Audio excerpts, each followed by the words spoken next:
Welcome to my channel. তোমরা যারা আজকে কুমিল্লা বোর্ডে পরীক্ষা দিয়েছো, তো চলো তোমাদের পরীক্ষার প্রশ্নটি সমাধান করি। একটি উদ্দীপক দেওয়া আছে। রিমন কাজটি করার জন্য কোথায় প্রবেশ করলো, সেটা হবে খ। 2 রিমনের মডেলের উপযুক্ত সমাধান হতে পারে, সেটা হবে খ 1 এবং 3 পোর্ট পরিবর্তন করা এবং একটি ভালো মাউস পোর্ট লাগিয়ে নেওয়া। 3 কম্পিউটারে যে ইলেকট্রনিক ডিভাইস দিয়ে শুধুমাত্র কয়টি সংখ্যা ব্যবহার করা হয়, সেটা হবে 2টি ক 0 এবং 1। 4 ওয়ার্ড প্রসেসরের মাধ্যমে ব্যবহার করা হয়। 3টি লেখাকে পুনর্বিন্যাস করতে লেখা আকার ছোট বড় করা এবং একই সাথে একাধিক ডকুমেন্টের কাজ করা। 5 স্লাইডে ব্যাকগ্রাউন্ড যুক্ত করার জন্য কোন মেনুতে যাওয়া হয়, সেটা হবে খ ডিজাইন মেনুতে।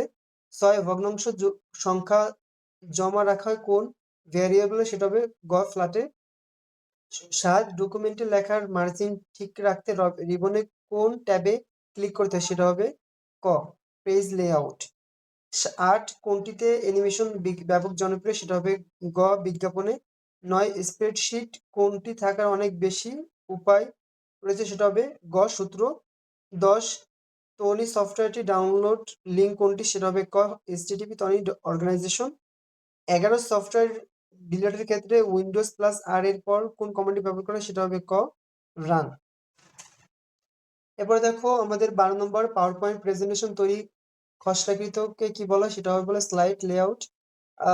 13 স্প্রেডশিটে সূত্র ব্যবহারের সমাধান কোন চিহ্ন ব্যবহার করা হয়, সেটা হবে ঘ সমান চিহ্ন। 14 অনুবাদক প্রোগ্রামের কাজ কি, সেটা হবে রূপান্তর করা খ। 15 স্প্রেডশিট গুণ করার প্রক্রিয়া কয় ধরনের, সেটা হবে ক 2 ধরনের। 16 একটি স্লাইড থেকে পরবর্তী স্লাইডে যাওয়ার সময় কি ব্যবহার করা হয়, সেটা হবে ইফের। 17 কোনটি ছাড়া আইসিটি যন্ত্র ব্যবহার করা অন্তত ঝুঁকিপূর্ণ, সেটা হবে আপডেটেড অ্যান্টিভাইরাস। 18 কোনটি ভাগশেষ করার গাণিতিক অপারেটর, সেটা হবে ঘ। 19 ওয়ার্ড প্রসেসর কোনটি থাকায় লেখা কাজ নান্দনিকভাবে উপযুক্ত হয়, সেটা হবে সম্পাদনা। 20 খেলাঘরে প্রদর্শিত ক্রিয়াকৌশল ঘূর্ণায়নে কোন ধরনের স্প্রেডশিট সফটওয়্যার ব্যবহার করে, সেটা হবে এমসি স্কেল। 21 মাল্টিমিডিয়া বলা অনুচিত হবে ক 1 এবং 2।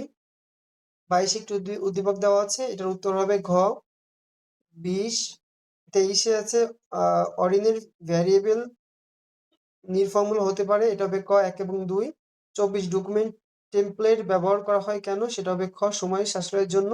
এবং 25 কোন সফটওয়্যার ইনস্টল করার পূর্বে লক্ষণীয়, সেটা হবে 3টে সফটওয়্যার হার্ডওয়্যার সাপোর্ট করে কিনা, অ্যান্টিভাইরাস সফটওয়্যার বন্ধ আছে কিনা এবং অপারেটিং সিস্টেমের অ্যাডমিনিস্ট্রেশন অনুমতি আছে কিনা। তো প্রিয় শিক্ষার্থী বন্ধুরা, তোমাদের আজকে কার কয়টি হলো সেটি কমেন্ট বক্সে জানাও এবং পরবর্তী যে কোনো আপডেট নিউজের জন্য চ্যানেলটি সাবস্ক্রাইব করে রাখো। ধন্যবাদ সকলকে।